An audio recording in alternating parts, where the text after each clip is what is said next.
Hi అండి, welcome back to our channel. So చాలా రోజుల తర్వాత అయితే ఒక లాంగ్ వీడియో అయితే పోస్ట్ చేస్తున్నానండి.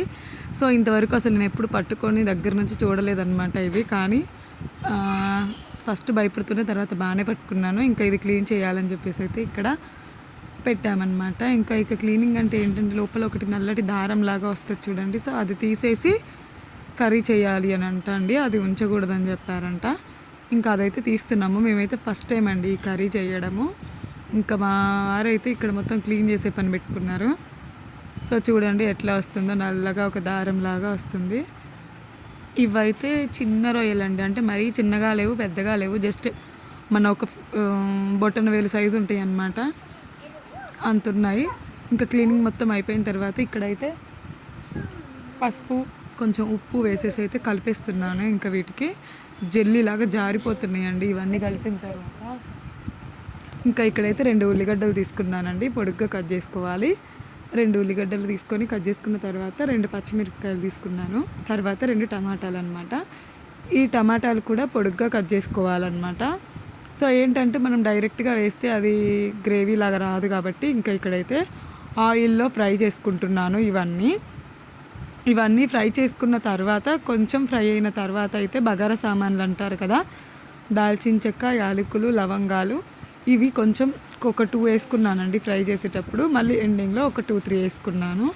ఏంటంటే ఎక్కువ ఫ్రై అయితే ఆ ఫ్లేవర్ మళ్ళీ తెలియకుండా ఉంటుందని చెప్పేసి కొంచెం లాస్ట్లో ఒక 2, ఆయిల్లో ఒక 2 అలా వేసుకున్నాను. సో ఇవైతే మళ్ళీ లాస్ట్లో ఇంకా ఇవి వేసుకున్నాను అనమాట. ఇవి వేసుకున్న తర్వాత ఇంకా ఇవైతే పచ్చివాసన పోయేంత వరకు వేపుకోవాలి.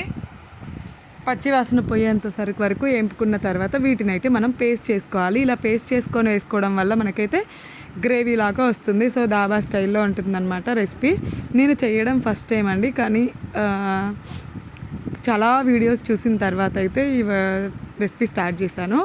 ఇంకా అవైతే పచ్చివాసన పోయిన తర్వాత ఇంకా ఇలా మిక్సీ జార్లోకి అయితే ట్రాన్స్ఫర్ చేసుకోవాలి. ట్రాన్స్ఫర్ చేసుకున్న తర్వాత ఇంకా వేడి చల్లారంగానే మనం వీటిని పేస్ట్ లాగా పట్టి పెట్టుకోవాలి.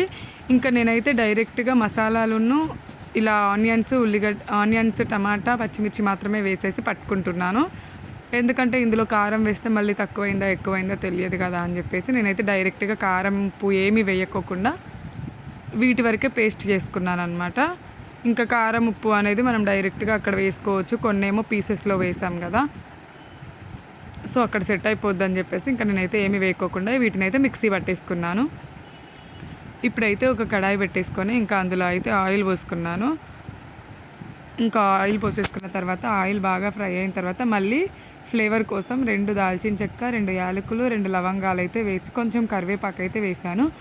ఈ కరివేపాకు వల్లనే కర్రీ మొత్తం ఫ్లేవర్ చేంజ్ అవుతుంది అనమాట, చాలా బాగా వస్తుంది.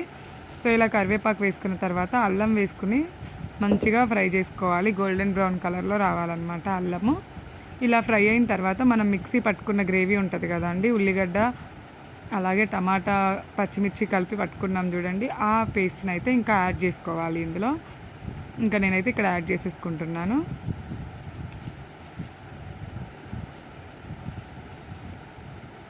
ఇలా యాడ్ చేసుకున్న దాన్ని ఆయిల్లో కలిసేలాగా కొంచెం మంచిగా కలుపుకోవాలి. ఇక్కడ నుంచి వీడియో అయితే మా అబ్బాయి తీసాడనమాట, అందుకే కొంచెం వీడియో ఊగుతూ ఉంటుంది అనమాట కెమెరా. సో ఇంకా నాకు తీయడానికి ఇబ్బంది అవుతుందని చెప్పేసి ఇంకా మా ఓన్ని కెమెరామెన్గా పెట్టిననమాట.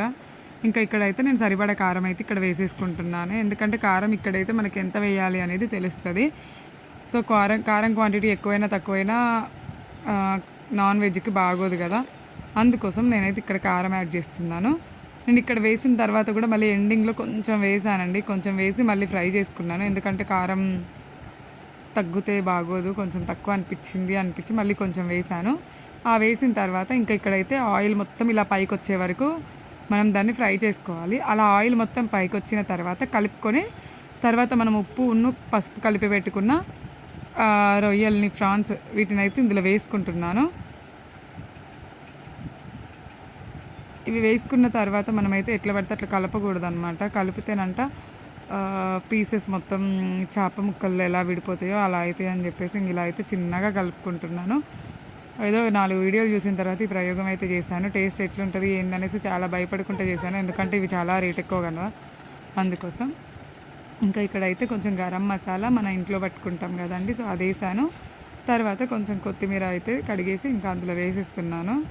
వేసిన తర్వాత ఏంటంటే నేను గ్రేవీ ముక్కలు వేసిన తర్వాత కొంచెం ఒక టీ గ్లాసెడ్ అంటే మనకు ఒక టీ కప్ అంత వాటర్ అయితే పోసుకున్నానండి ఇందులో. ఆ టీ కప్ వాటర్ అనేది కొంచెం ఆవిరైపోవాలన్నమాట. సో అప్పుడే గ్రేవీ మనకి దగ్గరకు వస్తుంది. సో ఇంక ఇప్పుడు చూడండి వాటర్ క్వాంటిటీ ఎక్కువ ఉంది కదా. సో ఇప్పుడు కొంచెం మూత తీసి పెట్టి ఒక 5 మినిట్స్ మళ్ళీ ఉడికించుకున్న తర్వాత చూడండి వాటర్ మొత్తం పోయి గ్రేవీ థిక్గా వచ్చేసింది.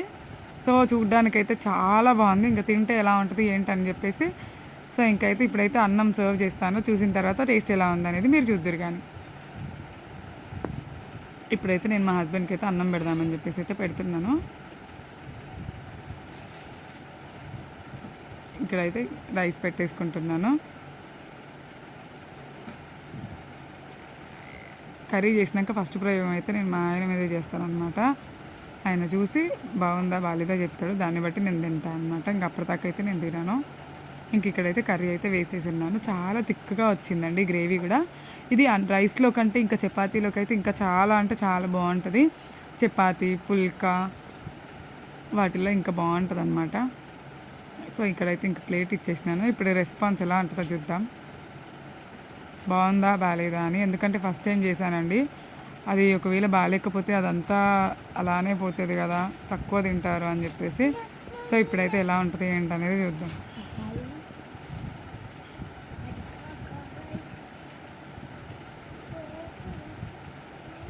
ఇంకా పీసెస్ వేసిన తర్వాత మనమైతే 6 మినిట్సే ఉడకబెట్టుకోవాలండి, ఎక్కువ ఉడికించుకోకూడదు. ఇంక ఇక్కడైతే టేస్ట్ బాగుందన్నారు. ఇంకా నేను కూడా ఒక ముద్ద తిన్నానండి, నిజంగా బాగుంది. ఎవరికైనా కావాలంటే ట్రై చేయండి. Thank you for watching. Like, share and subscribe.